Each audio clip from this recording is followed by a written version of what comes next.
Hi. Let's clear some stuff. Am I clear? Yes, yes. Okay. So, is my internet connection okay to begin the interview? Yeah. Okay. Fine. Okay. Okay. Let's start with the process. So let me understand about yourself. So, can you give a bit brief about yourself and the latest project you're working Yeah. I'm currently working in TCS for the last 5.5 years now, and we are working for JD Williams. Means since like 5.5 years, we are working for the same client. Previously, on? what we have that was the monolithic architecture for our client that was based on Hybris. And now what we are doing, we're actually breaking down that service into microservice. We are breaking down into several chunks, and also we have created means that previously that was the waterfall model that we are actually following. Now we are actually following agile. So we have like different squads. I am part of the product squad, and mainly the roles and responsibilities for this project I am having like mainly like developing the functionalities for our client, and also like fixing bug, unit testing and all. Apart from that, as we have said, like we are actually following agile, so we actually have like daily scrum calls. In that we actually identify what are the new requirements the client gonna have. So in that way we actually create our own stories and put that into that Jira dashboard. So after that we actually divide amongst our team. So this is the main roles and responsibilities that I'm having. Apart from that, my technical stats are mainly like I'm a Java backend developer, and here we are using Springboot microservices and some bit of Kafka we have used, some bit of mainly we have used like AWS Kinesis for streaming APIs and all, and also like AWS DynamoDB for DB purpose. Mainly we are using NoSQL DB, and apart from that, for versioning we are using Git, and for building and testing purpose we have like the Docker containers, and for unit testing and all we are using like JUnit with Mockito framework, and also like using Spock testing as well to write those integration tests for the endpoint basically. Okay. I'm clear on your tech stack. Okay. So what does okay, you're working for JD Williams, right? Yes. So ideally, what is the problem you're solving there? I'm understanding that you're converting monoliths to microservices, but what is the services doing? So how many services are there, and how are you actually solving any problem? Okay. Yeah. So the thing is like we actually made the services from scratch only. Actually, when we actually decided to build the microservice for our client, then what we are doing beforehand, the process was something like let's say I am part of the product squad. We are mainly like showing the product into PDP. We have some functionalities for our client, some business functionalities basically for our client, that to show the product in the PDP, as well as something like the product is ranged or not. uh, as also like we are actually receiving the product feed beforehand, that was actually sent by the fatware, and fatware actually does all the job by saving the product into DBs and all. So mainly that we are actually looking at. Now we actually got the feed from our client basically, and then we actually process them to the to airflow, and from airflow we are posting that into Kinesis, and Kinesis we are actually taking those as a JSON and put that into the DB basically. We have some several checks also there for means saving the product into DB, means saving the like SKU product and the base product. So those type of things we actually have certain checks, and also like functionalities you can say like what I can say. We have made something like called grouping. What we have actually understand more. If you open like let's say for Amazon, you have opened some product, and you can actually see like you may also like there is some other products that you may also like that is actually similar to that product. So that type of thing, actually functionality of grouping, that also we have actually made. And apart from that, problem solving, I can say, yeah, some bit of means mainly those type of problems are mainly we actually receive, where we have to show the product in the PLP and show the product in the PDP section as well. So mainly like we are working on product side only. That is why those type of things. Okay. Understood. Okay. So. Alright. Okay. So let's start with Java, and then we can go to Springboot related Okay. questions. So can you switch off video and can you share your screen? Yeah, sure. Yeah. Can I open any clips or something? Any notepad is fine. Notepad Okay. or, Then it's fine. Just a moment. yeah.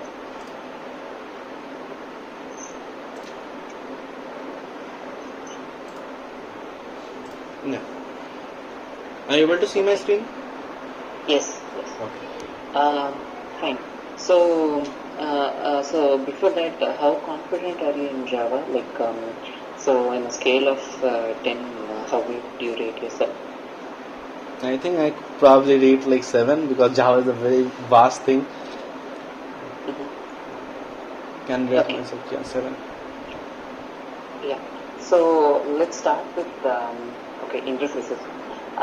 So in Java we have interfaces, right? Right. So let's say we have an interface. Okay. Can you type that out? So we have an interface number. Okay. Interface number. Yeah. Okay, let's open.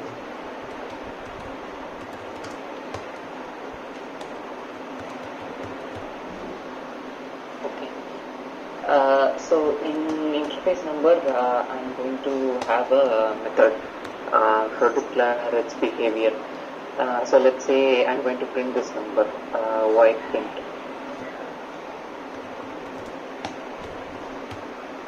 Yeah. So it is taking an integer. Yep. Okay. So now I have another method. Okay. Of same method name. So void print. And it's going to take string as integer. Sorry, string as parameter. Yeah. So if I do this, will my code compile? Yes, because it's something like the method overloading. Okay. Okay, fine. Let's go. Okay, now let's say we are okay. Okay, so can I define any methods for us? Like I want to say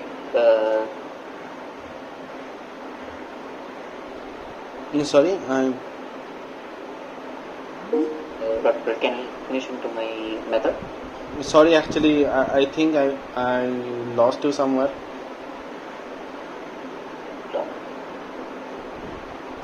Okay. Fine. Okay. Can I add some method definition to the declared methods here? Add some method definition. Yes. Yeah, we can actually use like the default and the static method to use means add the definition of the method. Okay, fine. Means Okay, using so like let's say default now- keyword, yeah, or static. Okay, understood. We can now let's say we have a class whole number. Okay, so that's implementing this number. Okay. Plus. Class whole number. Yeah.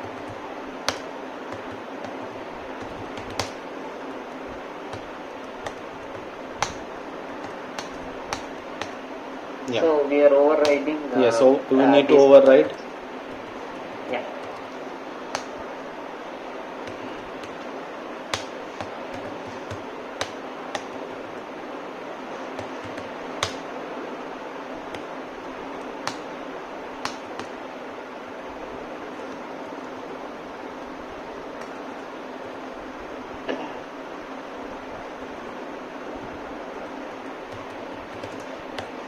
So it's just gonna print something. That's all.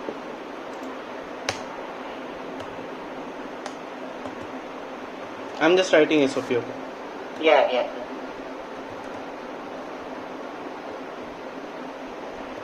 Oh.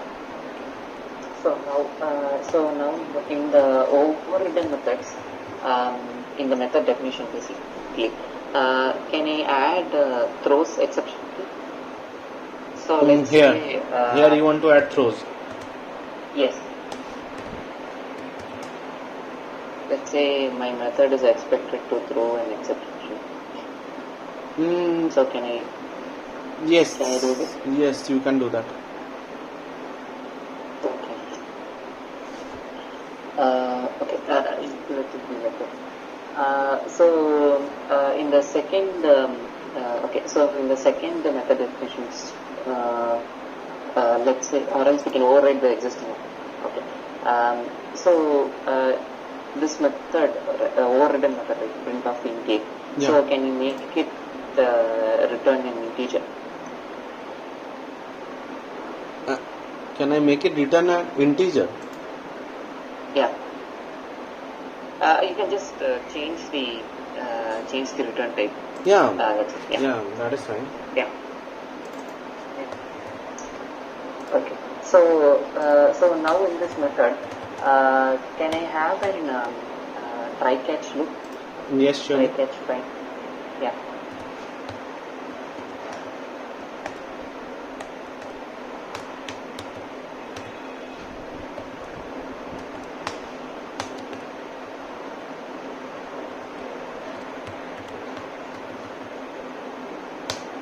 And finally blocks out.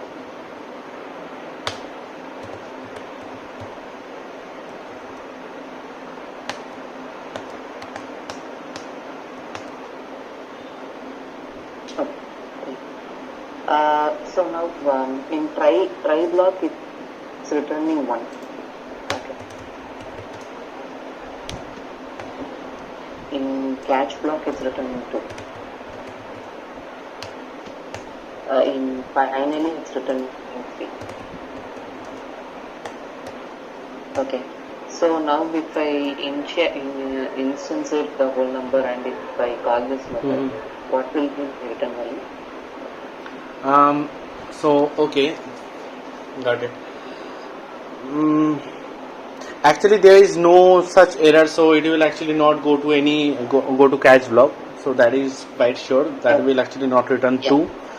Now for the finally, what I can think of means finally executed each and every time, means whatever you returning from try as well, that is fine, but if you have the finally block, it will actually be executed.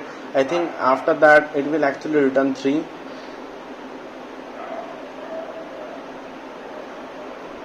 Okay. So let's say my try is going to it's going to throw an exception. Say I'm doing 1/0. Okay. So if you give me some arithmetic exception. Okay. Divide by 0 exception. Yeah. So now what will be the behavior? So I'm purposely doing that. I got it. Yeah. Means then also the finally block will be executed. Means it will actually goes to the catch block. It will goes to the return 2 as well. But what I can think of, that will actually execute finally block until and unless we are actually doing like system.exit from each and every, means from try or catch, it will execute that finally block. Okay, understood. Yeah. Okay. So okay. Let's say let's take in final variable. Okay. So how to make an object final? Make an object final. Yeah. Okay. So in order to make one object as final, you need to have the immutable class. Has to be that class should be immutable. So, but I can think of that. class also be like final, have the final modifier, and you can have all the data members are also like final. Means once you have actually created one object of that, so you cannot means you cannot change the value of the object. Okay. Fine. So let's take final array list. Okay. Final array list. Let's take yeah. You are having a list of integers. Okay. So array list of integers. So we are making it final. All right. Now, if I add elements, what will be the behavior of the list?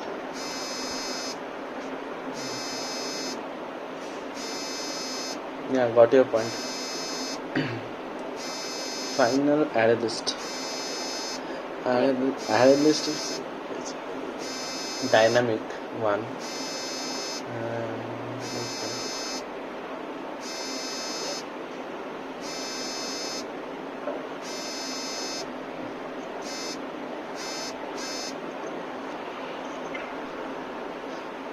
Whatever I think of, that will actually like means once you have actually defined, means initialize one array list as final. First of all, it actually has the capacity of 10. After that, it will actually not add anything beyond 10 capacity.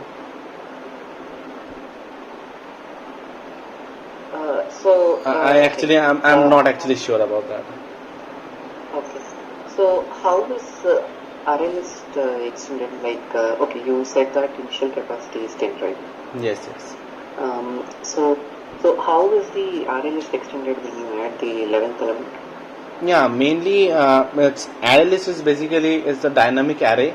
Means it actually performs some algorithms inside whenever you have like let's say add 10 elements. It's now full. Now you want to add that 11th element.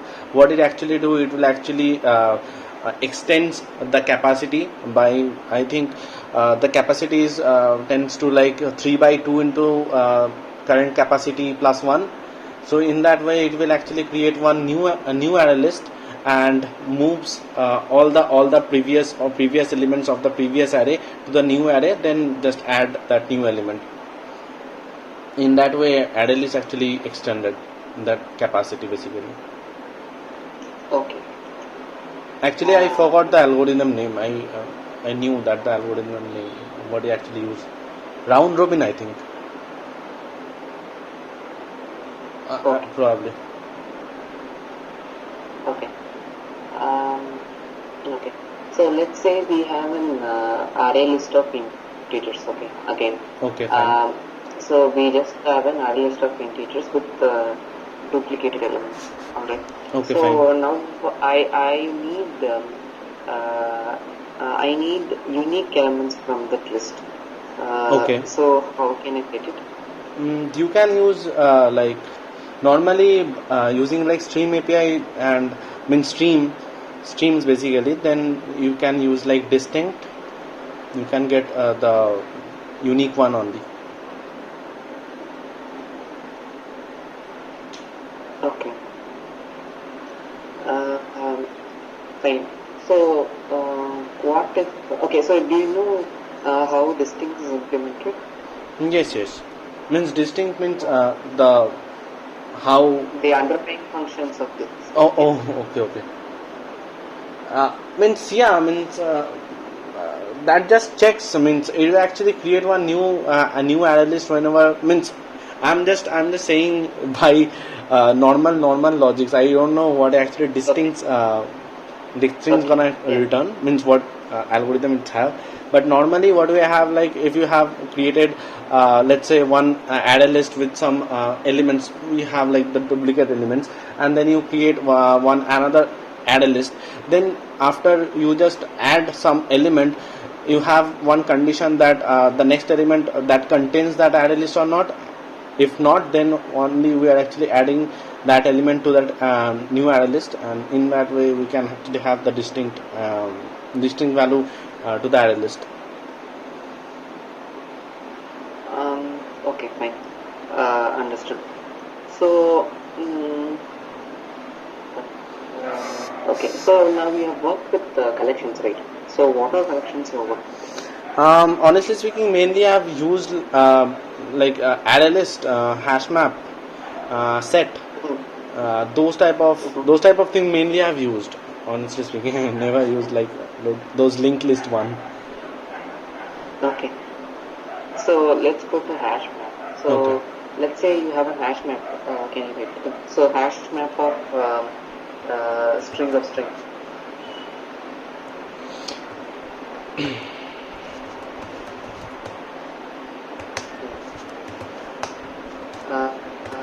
So and it's initialized with the hash map. Okay. Okay. Now if I say map dot put null comma null, will it accept? Yes. Okay.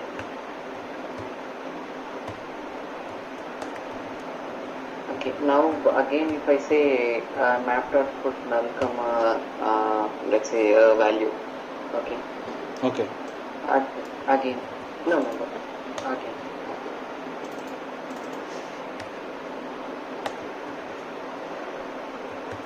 Yeah. So if I print my keys, print my values, what will be the values? Now value will be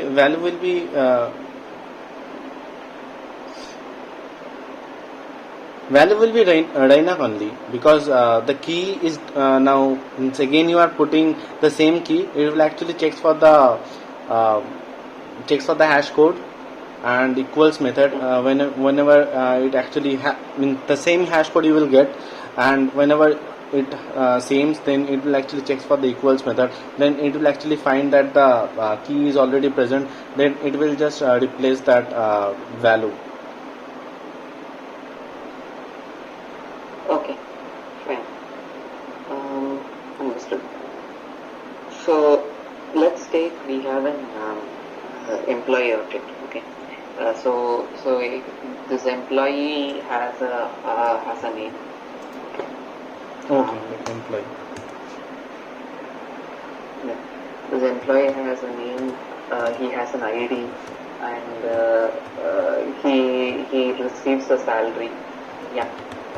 And he's working in a department, and he lives in certain addresses. Okay. Yeah. So now from DB, you have got the list of employees. Okay, fine. Now, let's say I want to view only the users of a particular department, say admin team or HR team. Okay. So from this list, how can I get the required departments list of employees? Okay. Means you need to have, means you have one department Yeah. in your knowledge. Means no. What is the input? Please, can you tell me again? Oh, I need to find the list of employees, okay, of a particular department. Of a particular department. The department is already like given to you. Yeah. Okay, fine. So okay. Okay, the thing is like, Let's say it's admin department. okay, fine. Okay, that is fine. Okay, let's say you have that employee list, what you have received from DB. Okay, employee list. So what you have to do is like, let's say stream, then dot filter, then let's say you need to have the predicates basically. Here you need to check, let's say admin dot sorry, dot equals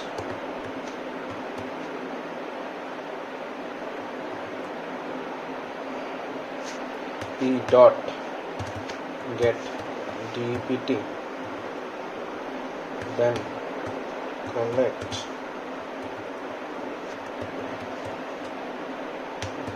does dot to list. This will give you the employee list which have only the admins.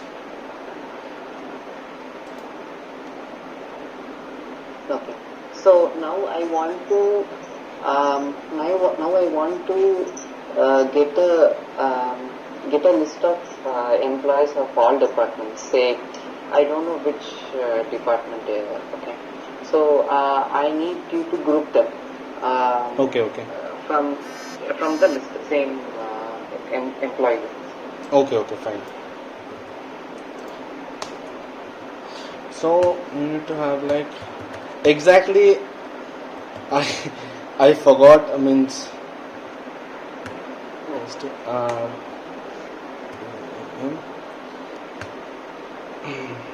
there is a function called grouping by. Exactly the syntax I don't remember it right now, but we have like the one which have like collectors, I think, collect in that. Sorry, actually I forgot, but there is a called like grouping by you have. I think that is from here only. Okay. Yeah. But I don't remember the syntax it right now. We have like partition by as well. Grouping by, partition by. Then we actually get one map basically. We will actually return one map.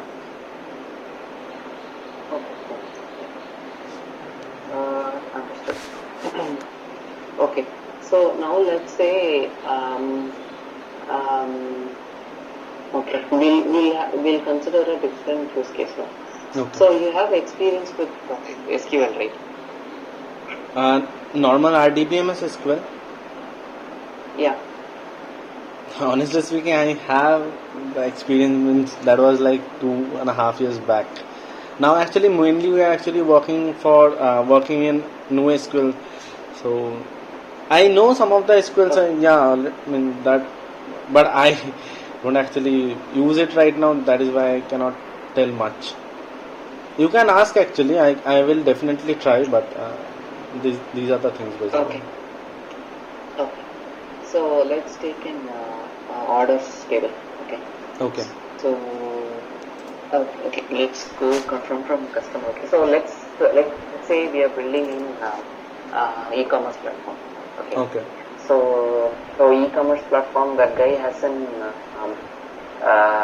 customer. Okay. So e-commerce basically they have customers and orders. Okay. So let's take customers. Customers. Customers with the name, postcode, and name, postcode. Name, postcode, and what all? Maybe address.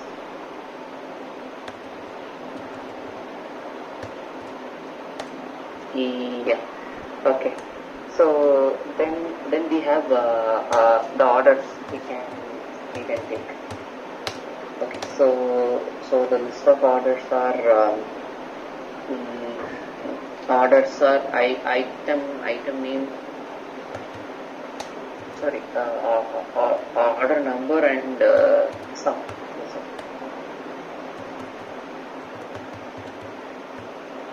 Order number and sum. Yeah. So now okay. now I would like to know the loyal customers. Okay, loyal customers of this e-commerce platform. Say how to define loyal. Let's say a customer who has placed an order, who has placed the most number of, I mean, not most number of, a customer who has placed um, most amount, total of orders, I mean, in terms of sum. Okay. Okay. So first, I would like to know what is the relation between customers and orders. Okay. And next, I would like to know how would we achieve this use case. Okay. So you have in the orders you should have one column of like customer ID and all, just to Yeah. make sure that the order is belongs to the customer. So the orders can be so in that case you have if you have one ID, let's say that actually matches with the customer ID here. Customer ID here, Okay. that is actually map like one to many mapping with the with customer's ID and the cust ID of orders. That is like one to many mapping you have to find, and you need to get the customers who have placed most sum, means the total amount. Yes, sir. So in order to do that, you have to select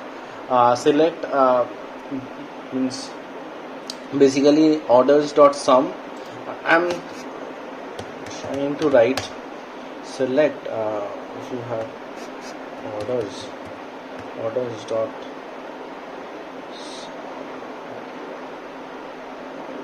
means select, let's say, star, everything you wanna get from these two tables. Let's say customer join orders on customer dot id equals to orders dot cust id, where now where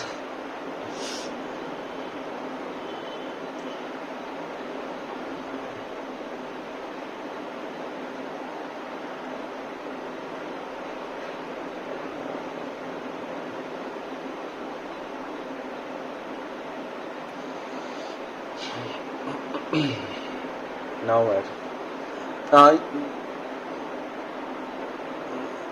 I think there is a function called max.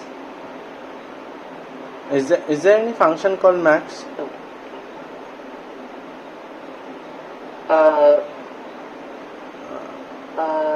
Actually, I think we can achieve this via SQLs, I mean, not any custom implement. sorry. We can achieve this via But okay. SQL command itself. Okay.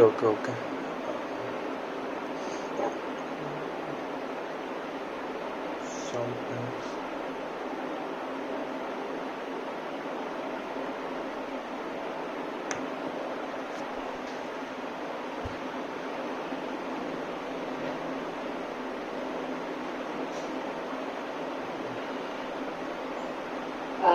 It's alright if you're struggling. It's fine.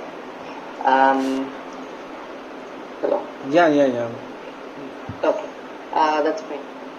Then we can go to Springboot related questions. Okay. So have you worked with any other frameworks like MVC or Springboot? Spring MVC, not exactly, but little bit knowledge about Spring MVC. Okay. Mainly like Springboot I have used, and also the framework can be. I actually use Vertex as well as part of POC before Springboot. Fine. Then okay.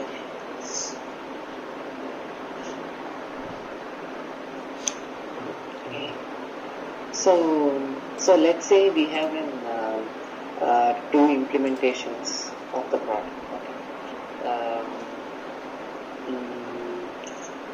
Let's say we have two versions of a controller. Okay. Two version of, We sorry? have two versions of a service implementation of the controller. Okay. Oh, okay. So let's say when we initially were working on, we said this is the implementation. Like first you do this, second you do this, but later we decided that we need to do later we need to do additional stuff. Okay. So now we have to have two different versions of the same implementation. Okay. So now we have to support both the setups, like the users who are initially created using this method and the ones who are created with the new methods. Okay. So how would you dynamically achieve this via beans? Basically, my question is, how do you dynamically inject the bean? To dynamically inject the bean. Yeah. Inject the different versions of the bean.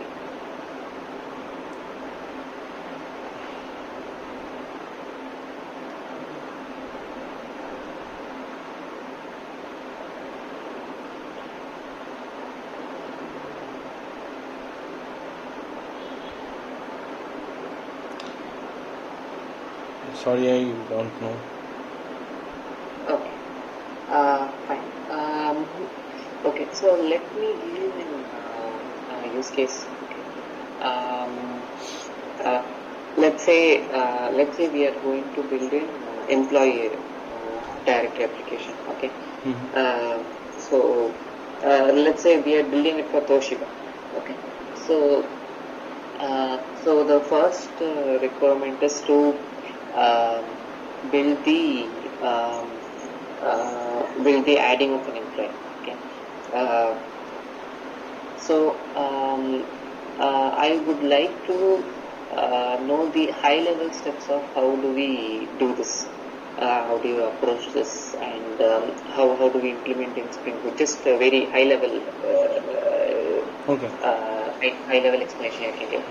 Okay. Okay. So in order to, let's say you want to add one employee and you want to save that employee into the DB. So first of all, you need to have like the means all the attributes of the employee. Basically, let's say you have like employee name, ID, and everything. Means let's say for the password as well, details like address and all, everything you will get, and that you get as a JSON format. So mainly what we actually do means we actually posting that JSON into the service, into the REST controller, where we have like post mapping. Post mapping is there. The endpoint actually suggested that post mapping to be hit, and there we need to have one object mapper. Basically, mainly object mapper will mainly use like at the request body, as we are getting one JSON. Then we need to point one DTO basically to map all the attributes in that employee object, and after that we need to process that employee object into the service level, and then in the DAO level to save the employee details. Means we need. Yeah. So we are. You said you are using post request, right? So why should we use post request? As we are creating one new employee, then we are actually using like the post request, because it actually takes one JSON or anything to save that into the DB. That is why we are actually requiring post mapping. Other than that, if you want to like update and all, then you can actually use like the put mapping as well. Okay.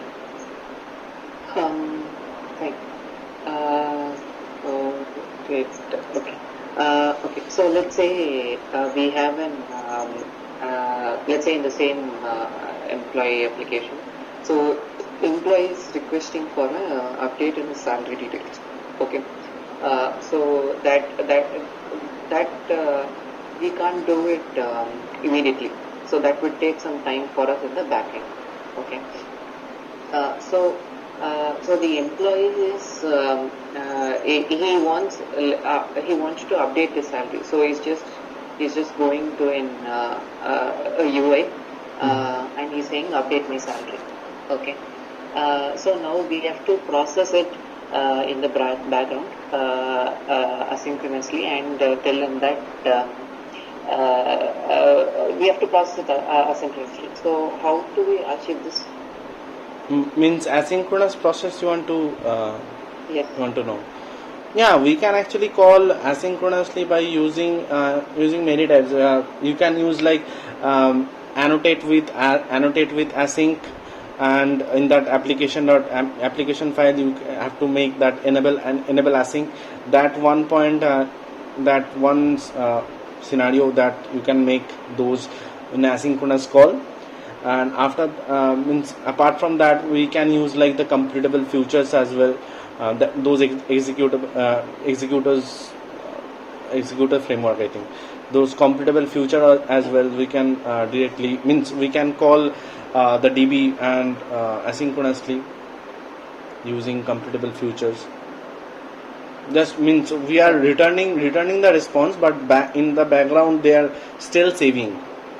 Once you actually hit that update salary, you will immediately get the response, but it will actually process in the background because it's actually calling asynchronously and saving your details in the DB.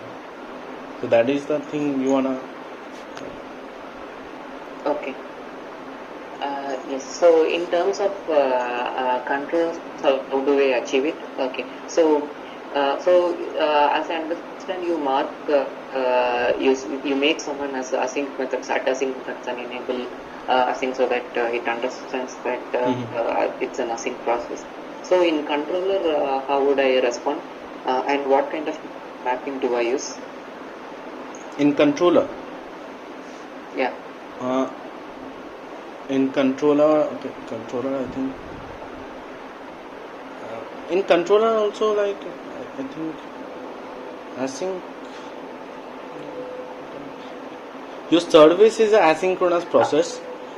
What you are calling from the controller, that is what I told you. At the rate async you are using at the service level. Controller. Okay.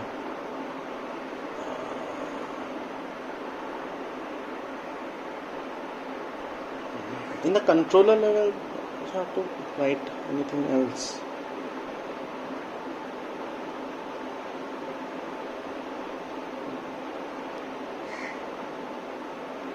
No, I'm just asking how do you respond to the user, and what kind of request mapping would it be?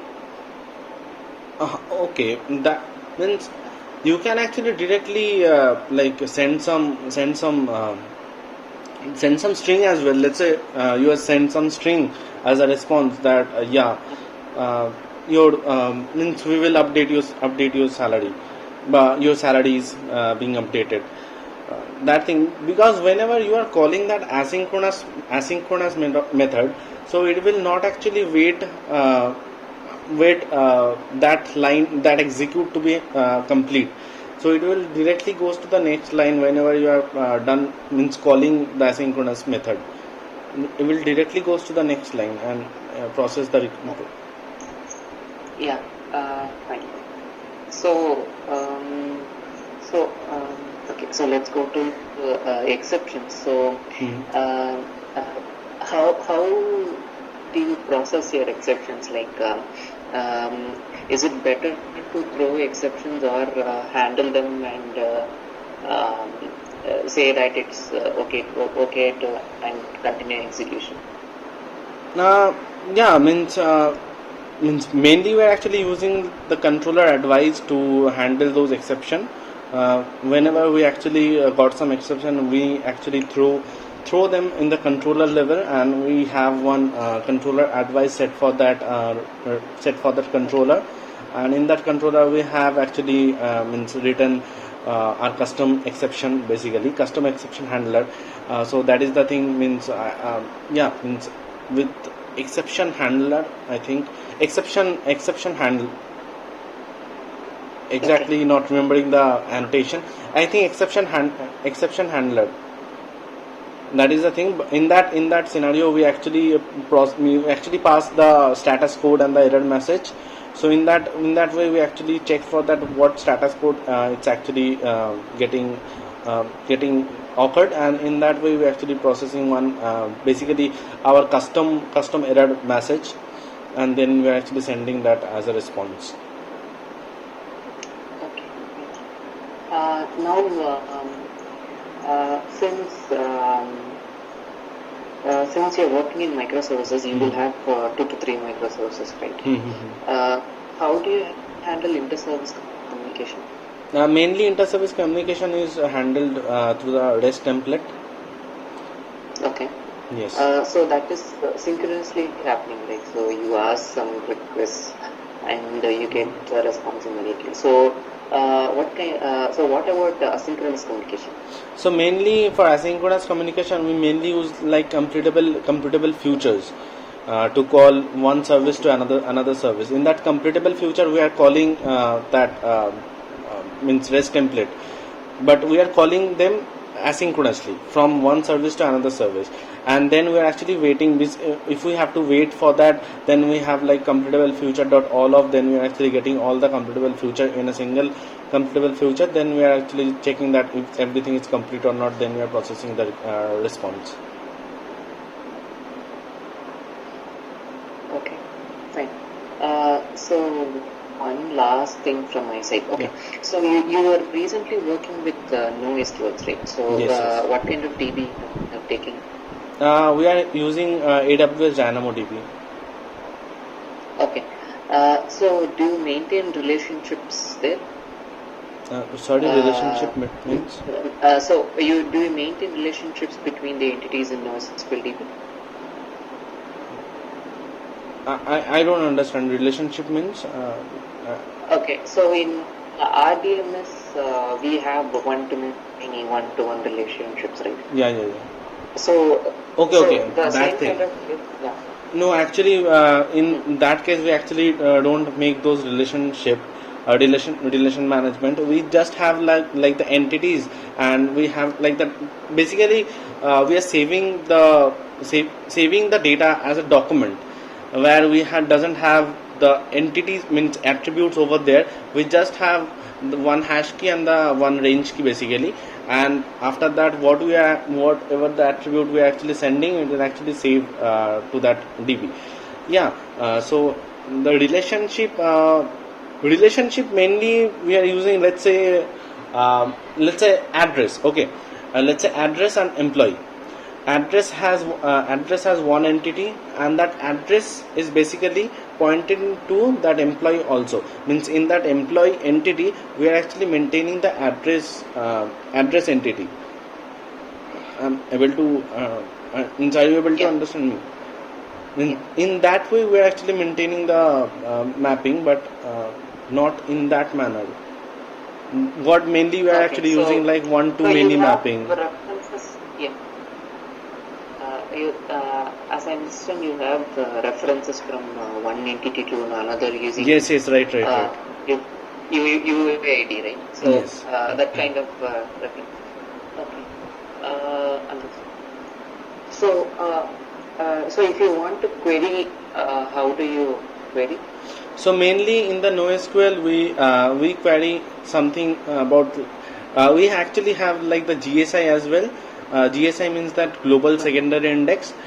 Means we have one set of hash key and the range key, and after that we can actually make some GSIs as well.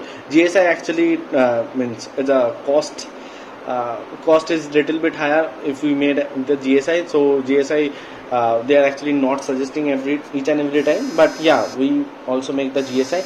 And for the custom queries, we are maintaining in that way. Means we have like the query expression, where we just pass the hash key and the range key details, and after that in the query expression we can actually make something like let's say document equal to SKU, the SKU documents you actually want. So you can actually in the query expression only, in the bracket we just sending the document equal to skew, and we are processing that query expression, and after that we are just doing that badge get from that query expression. In that way actually comes the result. Okay. Not like Okay. huge queries I have to write. Yeah. Yeah. Understood. Okay. I think I have almost covered everything. So whatever I noted down.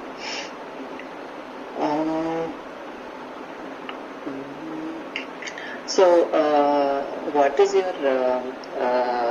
your experience on Docker? Docker, I have like the little experience, mainly like as we actually don't deploy in our codes, means I actually don't deploy in our codes in the higher environments. Mainly we are using the Dockers over there also we are using. Mainly Docker I have used in the sandbox environment only, where we just put the jars, and in that jar means we have like the Docker file present on there. So whenever we actually means running the Docker compose, we will actually take those jar and just run those jar in that containers. Means whatever I can tell you that that the thing we have, like each and every service has one Docker file. Okay, in that Docker file we actually mentioned that where you need to search for the jar, the target folder.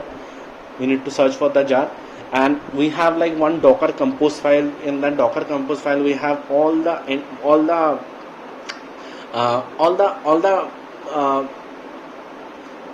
means what I can say, everything is mentioned over the Docker compose file, that what are the services you need to check, and means what are the Docker file you need to check. From the Docker file you can actually get that jar, and from means we have like also something like from that where is what the Java version is actually pointing to.